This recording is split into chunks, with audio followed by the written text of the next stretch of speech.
Happy news para sa fans ng Queen of All Media na si Kris Aquino, ang kanyang patuloy na recovery.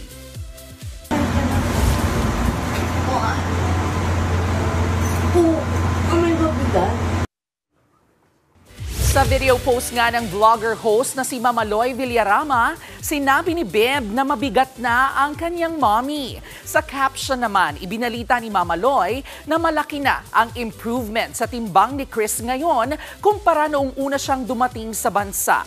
Sa isa pang video, makikita namang natuwa ang lahat ng magawa ni Kris na maiayos ng mag-isa ang kanyang pwesto sa kama. Biro pa nga ni Mamaloy, pwede na siyang maglakad papunta sa beach. Pero sabi ni Bimb, take it easy. Patuloy naman ang panawagan ng mga kaibigan ni Kris para sa kanyang tuluyang paggaling.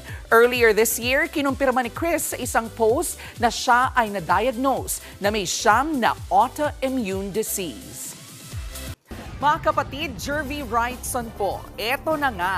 Para sa latest showbiz news at iba pang kay-alaman, mag-follow at mag-subscribe na sa social media pages ng News 5.